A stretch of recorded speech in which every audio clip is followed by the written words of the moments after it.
So in this episode of Candace, she starts off talking about Ben Shapiro, and she's got a lot to say about him. And she's going to start off talking about some skit or something. Ben was going to start basically like a show about making fun of Candace. But take a look.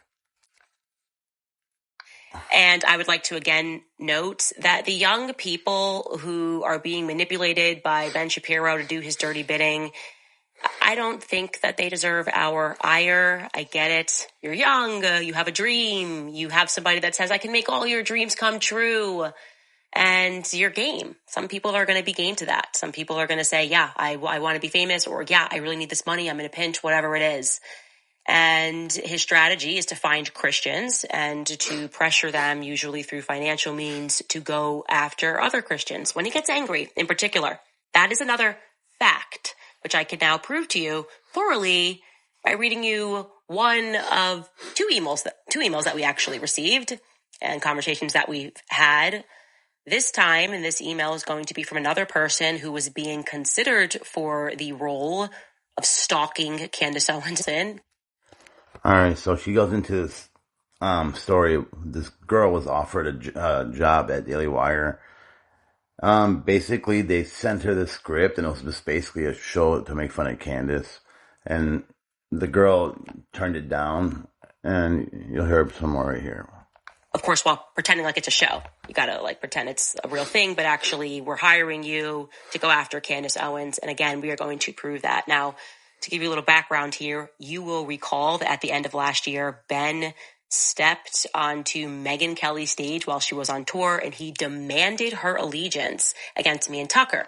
Nobody knows why. She did not submit to him, and I want to be clear that she has been under attack by his stooges since. Reads Dear Candace, I believe it was 2 days after Ben Shapiro's speech at AmFest, a producer from the Daily Wire who has been nothing but kind to me, reached out. I genuinely cannot describe this in any other way than in panic mode. He said that they had just come up with the show concept the day before, and they were already calling people to audition. He said that they wanted me to audition for a solo show. Immediately, I was ecstatic. It seemed wonderful to get to do something that I love, talking about what I believe in and trying to make a difference. Of course, the idea of opportunities financially and professionally made this seem all the better. It was presented to me as a comedy show to make fun of the right and the left. I said that I loved that, as I try to critique both sides in a lot of what I share. However, immediately, you and Tucker Carlson were brought up. The producer said, quote, so when Candace or Tucker says something crazy, we would want you to make fun of it, end quote. I let him know that I actually like you and Tucker, and I watch you both, as I generally like most conservative political commentators. I said that as a Christian, I wanted to be honest about what I believe and be kind to people, but that I was okay with making light of ideas that I disagree with on both sides. I did not want to be in a position where I was told what to say. The producer asked me to send in a video audition. He sent the script and an AI video along with it. As to what they wanted me to read, I was baffled. The entire show audition was making fun of you. I let the producer know that it was not the right fit for me. Attached below is the AI video that they sent me and the text that I sent the producer. And also proof of the call. The producer has been nothing but kind to me, so I would prefer to block out their name. To young women to see if they would audition for this role. Mark, we can actually take this full screen because it's a lot of me, so I don't think we need double me watching me. But this is an AI video sample of the show that Ben wanted sent around following AmFest. Take a listen. There's imminent danger coming. Weird underground bee farmers, like a Polish communist underground symbol. The evidence is overwhelming. The connections are undeniable. Hey, no-knowers. Welcome back to The More You Know. I'm your host, Gossie Gosworthy. We have some seriously juicy leads today, so let's dig in. I don't know, but I know. You know. Let's just talk about the bees. And I just sort of went, okay, that's weird. I kept looking online, and strangely, I'm not kidding, and I'm going to show you these messages. I came across what looked to me like a bunch of people talking about bees. People were talking about bees, but not in a normal way. They were speaking about bees, but they weren't speaking about bees. It was very coded. I did a little research on bees. You know what? That's a really good AI video. I mean, the mannerisms and everything. bees. Plus, I've seen hundreds of them in my lifetime. Everyone cares. What do you, like literally bees. And here's the part that sticks with me. Bees die when they sting. Kyle Robinson is alive. So how could he be the bee that did the stinging? These are questions people like Ben Shapiro don't want us to ask. So there you have it. This was not supposed to be a segment. The entire show was supposed to be designed as an attack against me. It's required. It's required. If we're going to give you a show, we can make you a star. We can make you a star, but you have to be willing to attack Candace Owens. That's what we are casting for. So Maggie did not get the role, okay? Maggie did not get the role. And I do think Maggie, like I said to you on the phone and you were comfortable with it, you said your name is Maggie Wegner. I hope she gets 3 million followers by the end of this episode. So this part is actually wild. I mean, she basically insinuates that Ben could be in on Charlie's murder. Take a look at this. He was killed. And Ben Shapiro's behavior since Charlie Kirk's assassination leads me to believe that he may know more than the public knows about Charlie Kirk's death. That's how I deeply feel. I feel that in my soul. He's behaving as though Charlie's company was promised to him 3,000 years ago, okay? Like he assumed that he would somehow benefit off of his death, and I'm getting in the way of that somehow. And by the way, if he did benefit from Charlie's death, it would not be the first time. In fact, it wouldn't be the first time at all that Ben Shapiro sought to pervert the legacy of a dead man to his own benefits. So it gets even weirder because she gives these examples of Ben trying to do, like, has done things to other companies that he's trying to do to TPUSA, which is basically like, sounds like a hostile takeover or worse. I mean, it's kind of interesting. Listen to this. Shapiro did before he started the Daily Wire. Now, I know that I played this clip for you guys before, but I want to play it again and then to tell you the story that I know about it, because I think it'll probably sicken you. It's a clip of Steve Bannon, first and foremost, telling the audience at AmFest in response to Ben Shapiro screaming about everybody. Steve Bannon gets up and he replies, and he tells the truth about Ben Shapiro because he knows Ben Shapiro from Breitbart. And no matter what you think about Steve Bannon, he's always been very good to me. I can confirm to you what he is about to share on this stage is absolute truth. Take a listen. But Ben Shapiro is like a cancer, and that cancer spreads. I wonder if Ben was there at that moment. It's a cancer, and it metastasizes. He tried to take over Breitbart, and I ran him out of there. He tried to take over David Horowitz's, who was his mentor. Don't ask me. Ask the guys associated with David Horowitz what he did there. He tried to take that over. And mark my word, he will make a move on Turning Point because he's always been envious of Charlie Kirk. In case you don't have the backstory, but what they're talking about is Ben, he wants to seize the reins of power on the conservative movement because, as we all know, or you should know, Charlie Kirk he basically made a decision to lay off Israel. He wasn't going to worry about Israel's cause. Basically, he didn't want nothing to do with it anymore. And that was a big problem because, like, TPUSA was about youth, a lot of youth, and they've always been pro Zionism, basically the country with an I. And if the leader of TPUSA, and he came out and said this, he's no longer going to fight for the cause of Israel, whatever. If he were to change his stance on that, they all knew that Charlie would eventually convert almost probably everybody at TPUSA eventually to think about just America and not that country with the I. And because of that, actually, if you were, of the Jury faith or nationality, I guess was lucky. You would think it sounds bad, but you think they were lucky that Charlie got killed because that stopped his message about leaving the country with an I, leaving them out of the mix and just worry about America. because he was just starting that. It was like a new revelation to him. So that's why, and I think they got worried because they were offering him millions of dollars. He turned it down.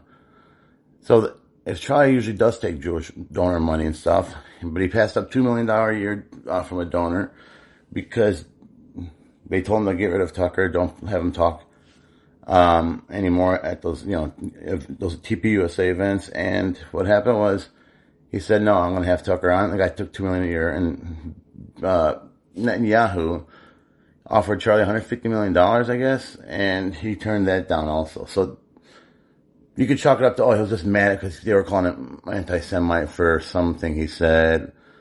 But I think they would let it go then. But since he turned down all that money, they must have known he was serious. So after he died, everyone's assuming that Ben Shapiro wants to take over TPUSA to get that pro-Zionist movement going and get it stronger, because everywhere else is on that board, but TPUSA, they want that one number one place to be pro-Zionism because of the youth and all the people involved. He has always been envious of Charlie Kirk. In fact, the story about what he did at Breitbart is a lot darker than anybody could possibly know. Well, you're all about to know it right now. And he's tried to take over a lot of companies hostily, including mine before it even got started. He had a lawsuit. Just going to bankrupt us before we could even get started after you fired me. Just trying to squeeze us so that we didn't even have an out. What has he been talking about, really? Well, publicly, Ben has represented himself as having been mentored by Andrew Breitbart. Ben loved Andrew Breitbart, ostensibly, right? No. Ben's a parasite. He's a worm. I meant that. He sees health and he believes that it belongs to him. His trade is not commentary. It's not politics. It's theft. And in the case of Andrew Breitbart, he behaves like a maggot on a corpse, like he's doing right now. What she's saying right now about him being a parasite and trying to overtake companies, ever. I think it's like innate. I think he was raised to be that way, because if you do the math, if there are about 9 million Jews in the country that starts with an I and 5 more million around the world, but with those small numbers, if you go by all the money they've amassed and all the corporations, big ones that they own, you'd have to be like the way like Sherpas are trained to be able to breathe high altitudes and like in Mount Everest and stuff. I think that's how it is with them, because you can't get that kind of money, power, control, and corporation. You can't get all that unless it's like something that's part of your DNA. So it makes sense. That's my point. Because there's a reason a small group of people own a lot of the biggest companies in the world. With Charlie Kirk. It was March 1st of 2012 when Andrew Breitbart dropped dead from an apparent heart attack. I am saying apparent. 43? It's actually another mysterious political death, which, by the way, in your own time, you should look into that. Okay? Because Andrew Breitbart was a powerhouse. He was in his prime, just 43. And suddenly, he's starting to step on some toes, saying he has some information. Next thing you know, he's dead. Again. Okay. That's like 2 murders. She's kind of saying he might have been involved on or knew about. Allegedly a heart attack. But something funny happened. A lot of funny things actually happened surrounding his death. The first and foremost utterly corrupt Los Angeles coroner's office conducted an autopsy because people were thinking, was he killed? Can you determine whether or not there was foul play here? But things went a little sideways when a forensic technician that was involved with the autopsy also wound up dead from military-grade arsenic poisoning. I kid you not. His name was Michael Cormier. He was 61 years old. And for whatever reason, he decided, after being involved with this autopsy, to ingest military-grade arsenic poisoning. And his wife says, no, that's not. He wouldn't just poison himself with military grade. What the hell does military grade mean? Are you saying there's arsenic that doesn't kill you? What the hell does that mean? Arsenic poisoning, but who knows, guys? Just weird stuff tends to happen, particularly in Los Angeles. Whether you're talking about Michael Jackson, for those of you who had read Chaos, we know what this is all about. They control everything there. Andrew had mentored Ben, but he didn't hire him to work at Breitbart until he was 28. And then 2 weeks later, Andrew Breitbart drops dead. And what happened next is exactly as Steve Bannon describes. There was an internal war that waged about what the direction of this healthy conservative company would be. Ben felt this company perhaps was also promised to him 3,000 years ago or something, because what happens next is pretty twisted. And to be clear, what I'm about to share with you, it's not innuendo. The story was not told to me from a third party, 3 other people. This story was directly told to me and Charlie Kirk. We were in New Mexico at a corporate retreat, and we heard it straight from the chiefs at Breitbart. Charlie and I were venting about how difficult Ben was making it for us. And a chief shared with us the true story of how Ben started the Daily Wire on Scandal. Do you guys remember Michelle Fields?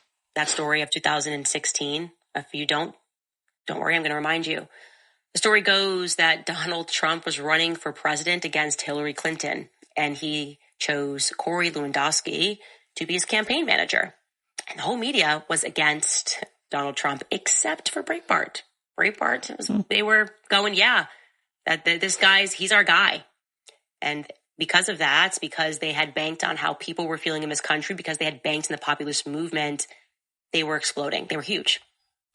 Anyways, Corey Lewandowski is a campaign manager, and suddenly news breaks that Corey Lewandowski apparently assaulted a reporter that was working at Breitbart, Michelle Fields, at an event. So Michelle Fields comes out and says that this happened. She even shows bruises. Right? Do we have the photo of the bruises that this happened to her? Because, that's it. That's think about how Trump ridiculous. treats women, and yeah. Now we got to look at this organization that she works for, the only conservative organization that's standing behind Donald Trump. Are you still going to stand behind him, Breitbart? Are you still going to, he's assaulted one of your reporters. And they didn't make an immediate comment on it because we had the scandal, and because they didn't make a statement in support of their employee, which was like, this was kind of like Me Too before it became a... So on March 13th, 2016, Ben and Michelle Fields doubly decided that they were going to leave Breitbart in a glorious public statement that they would both make. Ben made a glorious one about the values of Andrew Breitbart, his dear friend, that were now... his values have been violated. We're going to read the statement here. As a close personal friend and mentee of Andrew Breitbart's, it saddens me tremendously to announce that as of 9:00 p.m. Pacific time, I have resigned from Breitbart News as editor-at-large. I met Andrew when I was 17 years old and remained his friend until his tragic death. I signed on with Breitbart News 2 weeks before Andrew's death because I believed in his mission. I am proud of what we have accomplished in the years following his death, fighting back against the leftist media and debunking the left's key narratives. I have many good friends at Breitbart News, including the editor-in-chief Alex Marlow and editor-at-large John Nolt. And I admire CEO Larry Solov for his dedication to ensuring a financial future for Andrew's widow, Susie, and his 4 children. Andrew built his life and career on one mission: fight the bullies. But Andrew's life mission has been betrayed. Indeed, Breitbart News, under the chairmanship of Steve Bannon, has put a stake through the heart of Andrew's legacy. In my opinion, Steve Bannon is a bully, and he has sold out Andrew's mission in order to back another bully, Donald Trump. He has shaped the company into Trump's personal Pravda. Ironic there. To the extent that he abandoned and undercut his own reporter, Breitbart News is Michelle Fields, in order to protect Trump's bully campaign manager, Corey Lewandowski, who allegedly assaulted Michelle. I spoke with Michelle the night after the incident. She told me her story. That story was backed by audio tape, eyewitness testimony from the Washington Post's Ben Terrace, physical bruises, and a videotape. Both Lewandowski and Trump maligned Michelle in the most repulsive fashion. Meanwhile, Breitbart News not only stood by and did nothing outside of tepidly asking for an apology, they then attempted to abandon Michelle by silencing staff from tweeting or talking about the issue. Finally, in the ultimate indignity, they undermined Michelle completely by running a poorly evidenced conspiracy theory as their lead story, in which Michelle and Terrace had somehow misidentified Lewandowski. This is disgusting. Andrew never would have stood for it. No news outlet would stand for it. Nobody should. It truly breaks my heart. But as I'm fond of saying, facts don't care about your feelings, and the facts are undeniable. Breitbart News has become precisely the reverse of what Andrew would have wanted. Steve Bannon and those who follow his lead should be ashamed of themselves. Okay, so let me get this straight. So what happened was Ben was at Breitbart, but wasn't happy because he wasn't top dog. And while he was there, he was secretly starting up Daily Wire, I guess. And she says that he needed a good scandal, I guess, at Breitbart in order to get his company running by poaching workers from Breitbart and taking the competition out. So that's what she's trying to say what happened there. Wire in the way that they anticipated, they needed a scandal, okay? And they decided to do that. They decided to create a scandal because there was no energy behind it. So he and his best friend, Jamie Weinstein, decided to cook up a scandal. And if you're wondering who Jamie Weinstein is, he's a political journalist. He's a podcaster. At that time, I believe he was working for the National Review, which is Neocon Central. But the more relevant fact that was told to me is that Jamie Weinstein is Michelle Field's husband. So the public was led to believe that they were drumming up all of this controversy because this woman, which was later proved that her bruises could not have been from Corey Lewandowski because the bruises that she showed were not where Corey Lewandowski, when the tape finally got released, where he touched her. By then, the damage had been done to Breitbart. They never recovered, by the way. Breitbart never recovered from this scandal that was allegedly manufactured by Ben Shapiro and his friend Jamie Weinstein to attack and to turn it into Neocon Central. It's a lot like what it feels we are examining with Turning Point USA right now. Like the person who was at the head of that company, the person that believed in our principles and believed in free speech is now dead, and neocons are staging a hostile takeover of his legacy and of his brand. So it's kind of, yeah, it is compelling. It does seem like everything usually falls to where, the people from the country starts with an I. I hate doing that, but whatever. Anyway, so it's like, everything seems to line up perfect for them. Coincidence? But coincidence is like a word used by fools or liars. That's my opinion, but it does kind of make sense. Which I don't understand. I know Ben's a parasite, but with Ben, it's his home country, Israel, and all that stuff. I just don't know why Trump is going along. Why is he so horny for that country? I just don't get that. That's what I don't understand. Is he a wannabe? And or because he loves powerful people, and they are filthy rich and powerful. I don't get it. It's just really weird. For people who went after Trump, we call them the deep state and stuff, and he's cool with being the deep state. It's weird. You know what I mean? So I don't know. I don't understand this fascination. It can't be for campaign dollars. come on. Oh, I got $80,000 from APEC.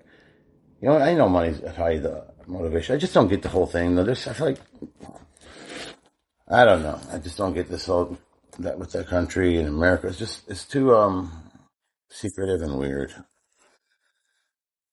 I'm saying no to that. None of this is normal. I want to say that as well. None of this is normal.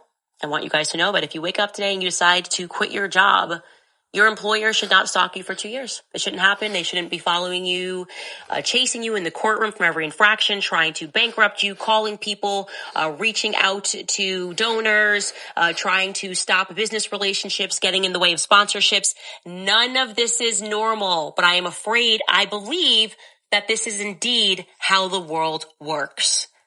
I don't believe that these people that have platforms are smarter than you. Guys, I don't believe that they have better business wit than you do. I think they're more evil than you. That's what I believe. I think they are willing to do things that most of us are just prevented from doing because we have a human soul. We don't want to harm people. We don't want to lie. We don't want to steal. We don't want to cheat. We don't want to hostilely take over businesses, right? Our stomach. You know what she's talking about. You understand what she's talking about. The elites and everyone, Ben's people, I guess. Yeah, she has a good point. Even the most brilliant people wouldn't be this lucky to get, everything accomplished that they want to accomplish. But it's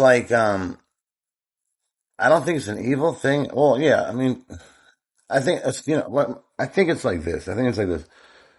People from there, Ben's people and everything, and Ben and them, they're used to, getting everything they want, I guess. It's parents divorce and the kid gets spoiled to death because the parent feels bad. They just got a divorce and their mommy and daddy are no longer together. I think that's kind of like that kind of feeling. Like, they've been getting so much good fortune from America for this, and it comes to a point where it's like the Skulls. That one movie, the old movie called The Skulls, where they think it's not being evil, maybe. Well, some of it is, obviously, but it's more like they just think they're entitled to everything. Like, they're better than us, better than you, better than Candace. And that does make sense, because why else would they spit on nuns? I mean, really, why would kids spit on pastors like they did with Officer Tatum's pastor when he was in Israel? It's entitlement. That's what it is. It comes down to that. Not like, oh, we want to hurt people. More like we don't give a shit about the people. And we will hurt them if we have to get what we want. But not just go out there and hurt them. Well, except the Gaza thing, but you get my point. So it kind of makes sense in a weird way. But like I said, maybe for Ben, that's his country. But what's Trump's motives to backstab his own country for that? I just don't get it. So we're basically at the end of the video, almost, but she's right here. She's explaining how they were trying to pressure her into condemning Kanye West when he wrote that text about Jewish people and all that stuff. And she turned it down. You'll hear it right now. And, it got me thinking, though. Like, I mean, that's awesome. She did that. That's amazing. I just don't get, like, why didn't Dan Bongino do that? Why is everyone Trump? Why are they always selling out? I mean, you'd think there'd be way more Candaces out there, but there isn't. And I said no. I said I'm not going to come out and condemn Kanye because I wasn't there. I didn't do anything, and I don't think that's necessary. I think he's going through enough. He's my friend. That's what I said. Then I got yelled at and voices were raised. It was like, why won't you just make a statement to make it easy for us to say something against Kanye, this relationship, blah, blah, blah. And I said no. And they said, okay, well, then here's what we're going to do. We're going to change the contract.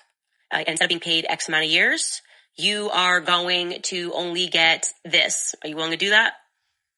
I said, yeah.